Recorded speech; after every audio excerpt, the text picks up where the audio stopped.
What's going on, guys? Welcome to Plus Club, the show where we play the games offered to us on PlayStation Plus throughout the month and come back at the end of the month and have a conversation about it. Hopefully, you guys had a chance to also play them. The games this month were Metal Gear Solid 5, The Phantom Pain, and Amnesia Collection. Before we get into that, I also want to say that our game of the month for last month was Overwatch. We'll be talking about that next week. And our game of the month for November is Titanfall 2. Which is awesome. I'm really excited about that one. So we'll be playing that throughout the month of November. Hopefully you guys do too. And games for PlayStation Plus for November are Bound, which I'm not exactly sure what that is. Do you know? No, not off the top of my head. And Worms Battlegrounds. I'm actually kind of excited about that one because I do like I like the Worms series. I always have. I always kind of stay back from them though because it seems like recently in the last couple of years they've been releasing them every year. I don't know what's what and why, and fucking this one's 3D and that one's not. And well, it's actually kind of nice about them giving one away is at least everyone will have the same copy of the game. this is true. And yeah, Bound looks like something. I'll have to look into it further. But those are the games we'll be talking about next month. This month, though, like I said, we are talking about Metal Gear Solid 5 and Amnesia Collection. Yeah, so let's talk about Amnesia first. Do we say our names? I don't remember. We're Seth and Chevy. Yeah, so yeah, Amnesia Collection, which for people who don't know, is a collection of Amnesia Dark Descent, Amnesia Justine, and Amnesia Machine for Pigs. 3 games that were on PC originally, horror games where you essentially wake up, you don't know what the fuck's going on, and you kind of walk through a building, and the game's trying to scare the fuck out of you.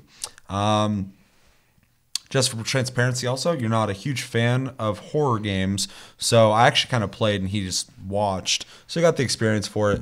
And I've actually played Amnesia quite a bit already. This time I kind of emphasized more playing Machine for Pigs. I played a little bit before, but I didn't really play it as much. This time I got about halfway through it, a little over halfway through it. I also think it's worth mentioning we were not home for a week this last month either, so that cut into our ability to put that extra time into the games as well. So for sure, yeah, we kind of got set back a little bit because we were gone for that week or whatever. Video of that if you want to see that a couple of episodes ago. Yeah, so I'm just gonna jump into it. I'm actually a huge fan of Amnesia. I think they're some of the best horror games made in the last 10 years, 5 years. Obviously Silent Hill is one of my favorite series of all time, so those are the best ones. But Amnesia does a great job in its pacing. It's really good about sound effects and building just kind of a sense of uneasiness. And then finally, when the game kind of strikes, it scares the fuck out of you, which is really hard for me because I don't really jump very easily. And a lot of games, I'm kind of just expecting something to happen when it does, and it's just whatever. The thing I like about Amnesia also. It's just like the whole mystery of it. It doesn't really try and overdo it like Resident Evil, where it's like, well, the original Resident Evil was really good with the mystery, but like, later on it just became like all about the storyline and the characters, whereas in this, it doesn't really matter who you are. You are trying to figure that out, but it's more about, it's just a really well-crafted horror game. Playing it on PS4 was interesting because I played on PC when it came out a while back, and still thoroughly impressed by it. I still don't think it looks bad, but I did definitely notice that it is not aging well. That engine, whatever engine they used, is definitely getting old. I would love to see them make a new one. I know they made Soma. I need to play that further, and that one does look better. But that's kind of the beauty of Amnesia is the game doesn't even look that great anymore, and it's still fucking scary. yeah. Playing Machine for Pigs, which I knew beforehand, it's not supposed to be as scary as the original. It's more story-driven. Still had some elements in it that was pretty creepy. Apparently, they did take some stuff out of it, though. Okay. You were saying? I don't remember. Yeah, you're saying that they took the psych meter out or something like that, so you don't freak out. Features that they didn't carry over from game to game. Yeah. So yeah, you don't have an insanity meter. Anymore. There's a couple other things too. Gameplay mechanics. I guess people actually complained about that when this one came out. So there also wasn't a lean that I couldn't find either, which is the original Amnesia had. Yeah, overall, I really liked the setting. I thought it was really neat. It It was definitely creepy, although I do think the original Amnesia is way scarier. And yeah, what was your thoughts? So, I mean, in my limited experience with these games, I have to fully agree with you that the first Amnesia is much scarier than Machine for Pigs. I actually found Machine for Pigs to be, I don't know if scary is the right word, but really good at tension building in the beginning. But as you got to about the halfway point of the game, I felt like that kind of went away. It also felt kind of repetitive, like the scares were becoming the same scares. It also felt more like an adventure game than the original, which isn't a bad thing, but I wasn't expecting that. And I believe this is made by the same people who made Dear Esther, which kind of makes sense on the whole adventure. The only one I don't know anything about was it Justine? What was it called? Which is apparently like an hour-long like expansion to the first game. Gotcha. Because when I launched the game, I was like, "What the fuck is this?" And I looked it up, and apparently, like I said, it's connected to the first game, and it's only like an hour long. Gotcha. I actually played it for a little bit. Obviously not the hour, because the game warns you if you die, you're dead. There's no saving at all. Oh. But I was playing it, and I ran into a monster, and it saw me, so I ran down the hall, and my insanity meter's going crazy, and my guy's just fucking. Or I think I'm playing a girl, something like that too. I don't remember, but whoever the fuck I was playing as, I need to drink water. I get to the end of the hall, I fucking peek around the corner, and it's like walking down at me, and my person's freaking out even more. They literally stand right next to me where I'm not behind the corner anymore, and they're just like standing there. And then they turn around and walked back, and I was like, maybe they rushed this. So anyway, what were you saying? I was mostly just hitting points that you would hit, and so I guess I lost my train of thought at this point. The graphics, I agree with you on that as well. They didn't age well. In fact, when you were playing Machine for Pigs, the blur effect that they use, I actually I thought was way too heavy. It made it almost impossible. It made it completely impossible to see when it was happening. So I kind of get what they're going for, but I think they should have lightened it up a little bit. It does have a muddy effect to it. Yeah, it's really hard to see. It's pretty intense. Yeah. So, and I don't know if that was such a great decision in that regard. And then the only monster I think we saw at all was just the one pig guy. Yeah, right? the bondage pig thing. And he keeps showing up, and I'm sure there's a story element there we're missing because we didn't beat it. But I didn't find him all that creepy, which is kind of sad to say. And I think part of that is because, and I get what they were going for with that too. With the lantern would flicker when you're getting close to it. I thought that was a great effect. It is creepy. It is a great effect, but I also think it's just like telling you, I guess, too much. I think it'd be more stressful if you didn't have that there. But I see it as the opposite, though. I don't think it's really I mean, it is slightly because it's a first-person stealth experience at that point, but it's being a visual indicator. But more so, I think it adds way more tension, especially when you're playing, because the closer they get, the harder it is for you to see them. So when they're in your face, your lantern's shutting off more. So you can't see shit and you get the strobing effect, which, like I said, as I was playing, made it way more stressful than if it just stayed on. Well, if it stayed on, it wouldn't be scary at all to me. I also wasn't playing, I was watching. So, yeah. I mean, I obviously experienced it a little differently. I do believe that if you don't use your light, that they don't see you as easily as well. So it's most games, yeah. Yeah. Otherwise, I do like that it seemed very story-centric. Machine for Pigs, still talking about that one, which was neat. I don't remember that too much in the first game. The first game just kind of seemed just more of a... There's journals that you read, stuff like that. Yeah, but it seemed more like just more of like a horror experience than it did like a story-driven game. So, yeah, I don't know. I remember the first one being super scary, and it could just be time, like you said, maybe it didn't age well. But I didn't feel as freaked out, except for in the beginning. They did a really good job with like ambient sounds and stuff like that, and really good tension building right there. So, I just think the direction for both games is different. Yeah. Because the first game and Machine for Pigs are made by the same guys. Right.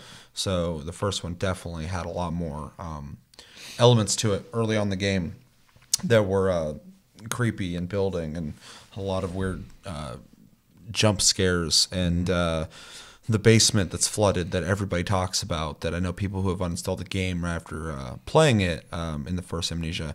A lot of things really fucking scary in that game. Whereas Machine for Pigs kind of holds itself to one enemy type, so you kind of get a idea of what to expect, versus in Amnesia, when I'm downstairs and invisible things hitting me and walk through the water, it's way more frightening. As for fucking, I almost said Justine. Amnesia, Justine.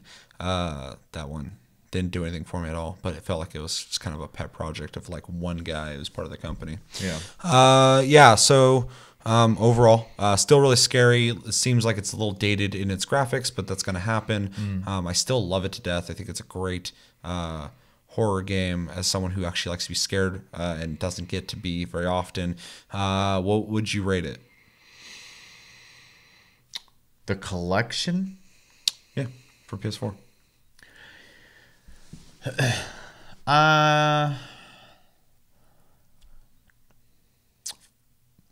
My own personal bias aside, I'd probably say I'd actually give it an A-. Wow, okay. If I was doing it for myself, it'd be like C+. Yeah, but don't worry about it. As far as I think for what you're getting 3 horror games. Well, 2.5 horror games, and I think the main ones, the original game and Machine for Pigs, are both well-made games. They're both, I think they both accomplish what they're going for, which is to be a horror game, and in the latter case, a very more story-driven game. And I don't think they're boring, which is really important, because horror, you have to be able to keep people wanting to play it and not just sitting there scaring the crap out of them, because they're just going to get kind of burnt out on that. And I think, especially actually with Machine for Pigs, it gives you more incentive to keep playing, which is great. I also think it's one of those games that if you like horror games and you like being scared, this is one of those games that always comes up on a list, and there's a good reason for that. So that's interesting. Give it A-, because I'm going to give the exact same thing. I was thinking about this earlier, and I think Amnesia is one of the best. When you're looking at all horror games ever made, I think it's one of the best ones out there. They did a great job. This is a small company that made it. When it came out, people were talking about it. When I played it, I was like, holy shit, this is scary. Yep. And it still is. And I think it will be for a long time. I think these guys are really talented and understand how horror works. They're not just making a jump scare fest. Outlast, even though I think Outlast and Outlast 2 are neat, they don't scare the fuck out of me at all. Very polished games. Very polished, very good looking games, and really trying to push the boundaries. They're trying to really shock you. Yeah. But the games don't scare me because it's just jump scares. In fact, on my other channel, I have a video that kind of makes fun of the first one in a fun way, because I like the game. Well, and Amnesia is definitely like really pushing the psychological aspect, which your favorite, Silent Hill is a very similar type of game. So. Yeah. I always kind of define horror by how able I am to keep going forward. If I can just keep walking forward, it's not really worry about it. It's not scary to me. But if I don't want to go forward anymore, like my brain's like, don't do it, don't go. This is getting bad. Then I'm like, wow, this is scary. Right. Just like in real life. So yeah, A-. I think it's a great package. Like I said, it's some of the best horror you can get in gaming, and you get 2 great games and whatever the fuck the other one is, and yeah, you're already kind of dipped into recommendations, but like if you're a horror fan, why haven't you played this? It's one of the greats, which is kind of crazy. If you like adventure games or narrative-driven games, maybe check it out. If you can handle horror, if you don't like scary games, don't play it. I know grown men who stopped playing this game. Yep. Also, I don't want to speak for Chris, but he obviously he's not here, but he did talk a little bit about his experience with the games, and he did find this game scary. So if he feels like it, maybe he can elaborate on that more in a later episode. But yeah. It freaked him out. But yeah, recommendations, horror games, adventure games. If you like horror, if you're not really into horror at all, stay away from the game. It's meant to scare you. That's why it was made. Yeah. If you like mysteries too, check it out because all of them surround this idea of trying to figure out who you are, what happened. I think you got it. And I do think it's important to say that if you do not play horror games, this is not probably the best place to start. No. So. So let us know in the comments if you played Amnesia. If you played Amnesia Machine for Pigs, you play them on PS4. What do you think about the difference there? I thought there actually wasn't a whole lot. I actually liked, I forgot to mention this, the way the analog handled moving things. It actually kind of felt better than the mouse, which is weird. The mouse was really loose feeling. So they did a really good job on porting it to a controller. So let us know about your experience with Amnesia. Do you want to play it if you didn't play it? Do you like horror games at all? What's your favorite horror game? Silent Hill, Silent Hill 2, Silent Hill 3, Silent Hill 4, Silent Hill. Those are the best ones. I need to play more Resident Evil 7 too. I need to try and beat that before the year's up. So second game we played this month. Part of my favorite series of all time, Metal Gear Solid 5. If you don't know what that is somehow, it is, I'm not going to go into the storyline, but it's essentially a stealth action game. In this one, it's more open world. You can kind of tackle objectives any way you want. Either you want to go in there guns blazing or sneak in there. You play as Big Boss. That doesn't matter if you haven't played the other games. It was also spotlighted in a controversy that kind of ended Kojima and Konami's relationship and was kind of the last thing Konami ever did that anyone gave a fuck about. So I'll let you jump into this one. Well, I mean, what was it? 2 years ago when we did the Game of the Year, I chose this as my Game of the Year. I think this is probably one of the most fun games you can play. Everything about it, like the control schemes, the way you can approach missions, or even just running around collecting things. Like you're just never bored of like playing the game. They really just nailed that so much. I don't usually like sandbox games. I get really kind of burnt out and I can't do it anymore. I put time into this game. Unfortunately, I never did beat it because, like I mentioned, I have a hard time with sandbox games, but I did put a lot of time to it, and most of it was just running around, just kind of enjoying it. Well, the game has a really good design too, very Japanese design of like collecting things. Yep. You can literally grab everything and Fulton them out, and then and upgrade your RNG stuff and upgrading stuff, and like it just has so much investment into it. And as a game and gameplay, I mean, it's a really fun game. Like I said, if you want to play an action game, you can play an action game. If you want to play a stealth game like me, or a little bit of both like me, you can do that. There's so many different ways to go about everything that you do in the game.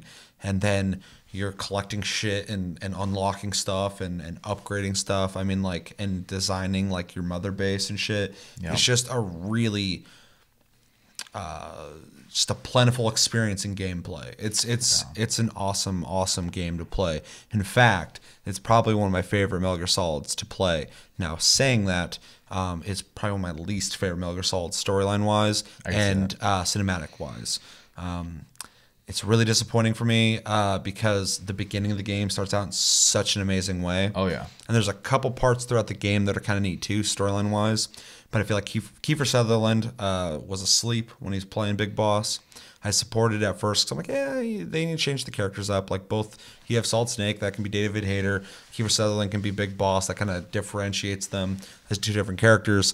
And then I played throughout the game, and I just kind of noticed he was saying like one word here, one word there. Everybody's talking for like 5 hours, like I am right now. And then he'd just be like, yeah. And like I was like, is that it? Like, did he do this over the phone? The storyline is okay. It's actually kind of a cool area that they could have really explored a lot between Metal Gear Solid 3 and Metal Gear that I've been dying to see the connection to. And I'm not going to spoil the ending at all, even though it's been out for a little bit now. But it really makes Metal Gear and Metal Gear 2 make a lot of sense. But yeah, just I don't know, the storyline, the way it's portrayed was not done well. It's really disappointing compared to all the other ones. Like I said, huge fan of the games and mostly the storyline. I mean, I like playing them all a lot, but the storyline's so fucking good and the character's so good that they really kind of dropped the ball in this. And I blame mostly the whole Konami Kojima shit. Yep. The game was unfinished. When you beat the game, it feels like you're like, that's it? That's the fucking ending? Well, and they had said later, too, that there was an entire chunk of the game that was taken out. There's a bunch of shit that was supposed to happen, ending. and then there's an end mission that was supposed to happen too that doesn't. That was really fucking neat sounding. And I don't know if that would have saved it. It was underfunded, which is crazy because the game was expensive to make already. Konami and Kojima were already fighting about that on like every Metal Gear Solid that's been made. Also long production times because Kojima takes his fucking time and Konami wants to make money. And it's funny to talk about that in retrospect now because no one respects Konami anymore. So it's like, yeah, of course they did that. But back then it was just like, oh shit, what's going to happen? When you can see in their business model too, not to make this a Konami talk, but yeah, I'm trying to avoid that. They're on a path of small investment for the sake of profit, which, I mean, if that's a business model, it's all well and good. It's just the way that situation was handled.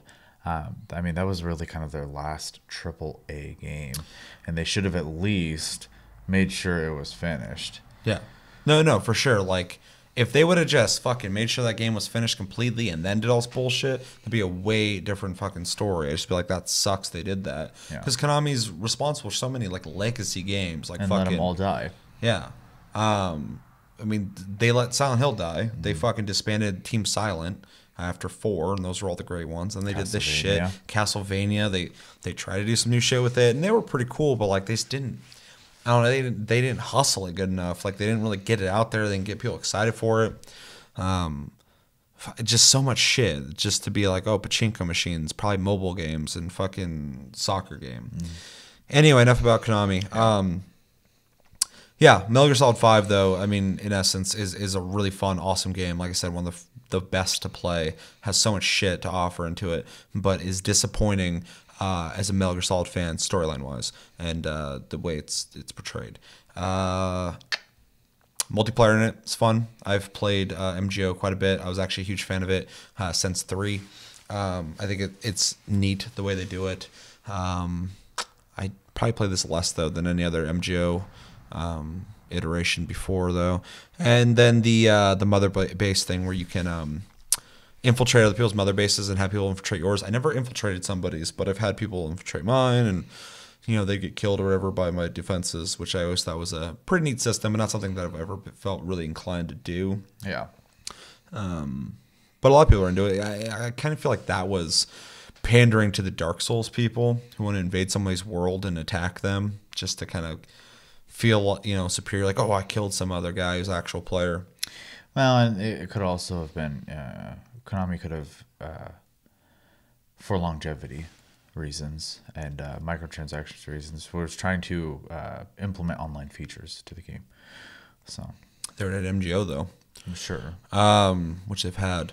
Yeah, that's pretty much all I have to say on it though. I mean, otherwise I'm going to get into a deeper conversation about Konami, and we've talked about that for over a year now. So it's one of the things I want to bring up as far as like. It being a real fun game to play. We've said that a few times now, but like you can literally play it however you want, which it's one of the few games that actually means that. Yeah, you can drive all the vehicles. You can use all the weapons. You can stealth your way through, not kill anybody. You can fight everybody. Bosses different ways. You can do. I mean, the big thing I usually did is I would hang back with a sniper rifle. I would use Quiet as a companion, and she would snipe, and I would literally just whittle them down until there was a few left, and then I would go in and stealth kill the rest of them. You also had the dog. There was the mech you could pilot, which I love. The companion system is just really cool and diverse, which was neat, and it wasn't afraid to be wonky, which is great. The dog is ridiculous. The little mech is ridiculous, but in the best way possible. So yeah, Metal Gear Solid has always done a great job on, and like I say all the time when it comes to Japanese games, but they're so different than Western games. Mm-hmm. They meld ridiculous cartoony comedy with very serious dramatic shit so well that like when it's funny, you're like, haha, this is awesome, or it's super charming, or like, oh, this is a great scene, or like when something really serious happens, you're like really invested, like, holy shit. It's gonna be a weird example to tie into that, but like that's one of the huge things I love about like One Piece. It's the most ridiculous zany anime ever, and then when it gets serious, you believe it to be serious. Shanks. So, and then it gets completely ridiculous again. So, Dragon Ball and Dragon Ball Z was like that too, though. So it's just who's a lovable idiot who's a badass and goes through a lot of crazy shit. Yeah, and when it gets serious, you feel it. So I don't know. They're really good at that kind of stuff. So especially when you have a character like Solid Snake or Big Boss, they're like these ultimate badass dudes, but they still have charm to them that's like human and cool, and like they can be funny or whatever. And then like when shit gets heavy, they're fucking. That's what they do. And then all the side characters like that. Yeah, it's just kind of amazing to me that someone can write that. That'd be so hard to fucking do. Oh yeah. And yeah, I think that's all I really got. Recommendations. And all the small details that Kojima puts in all his games constantly, to like the unlocks, the handed Jehuti, where you can shoot a hand and make people teleport to you, or the rocket hand, and just a bunch of really cool stuff. I always love seeing all the details, or seeing all the things that like your dog will do, or like the horse even like taking a shit or whatever, and then like cars sliding on it. Like it's like they didn't have to put that in the game, but they did. Like it's just extra development that makes the experience even more in depth. Like there's just so much to it. So recommendations, really anybody. I can't think of somebody I wouldn't recommend this game to. I'm biased though. I recommend you to play any of the Metal Gear Solids, but this one particularly, you don't even have to play the other games, because this one doesn't really do a great job on giving you a whole lot of shit that you really need to know. But yeah, it's just really fun and really caters to anybody who wants to play a game where you play as a person in a third-person perspective and do things. Unless you only like Tetris or poker, play this game. Yeah, I agree. I think if you're into video games, it's hard not to play and enjoy this. I'd be really surprised. You're not even like an action, open world kind of guy. And I said it was my game of the year at one point. Yeah. So I think that speaks volumes to the game, that it's fun enough that someone like myself, I generally stick to like role playing games. And the only reason I'll play shooters most of the time is because I'm playing a co-op game with Seth and Chris and Josh and everyone. And I could sit down and play this game by myself and have a good time. So, recommend it to anybody.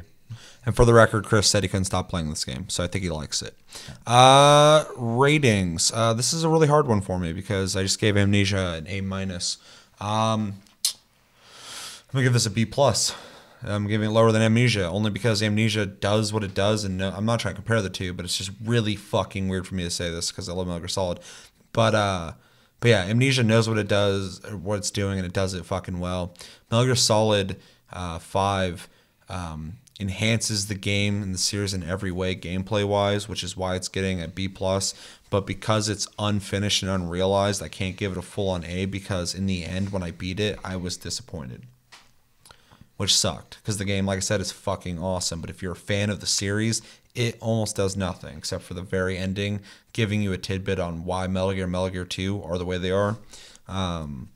But you just know that there could have been so much more, could have been so much more impactful and meaningful, and could have just fucking bridged the gap and just did so much shit for the series, and it didn't. And it's not Kojima's fault; it's Konami's fault, in my opinion. So yeah, if it was finished and it just nailed it, it'd be fucking A+. Yeah, for me. So I'm a little higher than you. I'm gonna go A- again. The reason I can't go higher than that is because it is an incomplete game, and the game starts off showing you this amazing, long, detailed cutscene, and there's like 3 other cutscenes like that. I'd be fucking fine. I would say you pretty much just don't ever get that level of intensity again. Like, it's just gone after that. So you could tell they didn't get to finish the game. It shows even when you play the game, it is a little hollow would be a good way to word it. But I think because of how fun it is, I still give it an A minus. I think if you want to look at it as a video game, it is a fun, competent video game. If you want to think of it as a Metal Gear Solid experience, yeah, I can see the disappointment. I really can. I have not followed them the same way as yeah, it's a great way to put it because if you're just looking for a video game to play that you're going to enjoy, it's definitely it. But for somebody who's looking for this to complete a bridge across from two games and had all potential and all ways to do it and didn't do it. Like I said, it's literally, it's not even just like me trying to be logical about it. It's literally when I beat the game, I felt empty. Yeah. When I beat a Metal Gear, I've beaten Metal Gear Solid 4 like fucking 8 times. I've beaten Metal Gear Solid like 8 times. I've beaten 3 a shitload of times. Beaten 2 twice. But this one, I was like, I don't know if I'll ever beat that again. Just because like it didn't, like the ending didn't fucking, like I was like, holy shit, that was amazing. I was just like, that was a fun game, but like, where's the fucking story at? Yeah. So, yeah. Anything else on that? I don't know if you're saying anything else. No. Just it's weird because I think this is the first time I've given, not even just A minuses to games, but I think the high score to both games in a month. So, which is funny because when they announced these games, I didn't expect to feel that way. Yeah, I didn't think about it. It's just funny coming, when we get to the end of the month, and I actually have to do my best to think objectively about it. Because personally, like I said, Amnesia is a C+ for me. I would never fucking play that game. I completely appreciate it. I know what it's there for, and I think it accomplishes that. So yeah, it's crazy. So yeah. Yeah, same thing with Metal Gear Solid 5. I see why somebody would rate it really high, but I can't do it. So let us know in the comments. Have you played Metal Gear Solid 5? You played any of the Metal Gear Solids? What do you think about 5? Was it awesome? Did you not like it? Are you disappointed in it like I am as a fan of the series? Or even if you're not a fan of the series and fucking you played it and you're like, this is disappointing as shit to me for some reason. Let us know. But that's going to do it for this episode of Plus Club on Tasty Loot Gaming. As always, thanks for watching, guys. Make sure to like and subscribe if you enjoyed this episode. Make sure to check out other episodes. Check us out on Tumblr and Twitter, Tasty Loot Gaming. Check out the streams on the channel. If you missed them, they're uploaded. And yeah, my name's Seth. I'm Chevy. Until the next episode, which will be next Tuesday for Tasty Tuesday, doing it all over again. Have a good weekend, guys, and take it easy.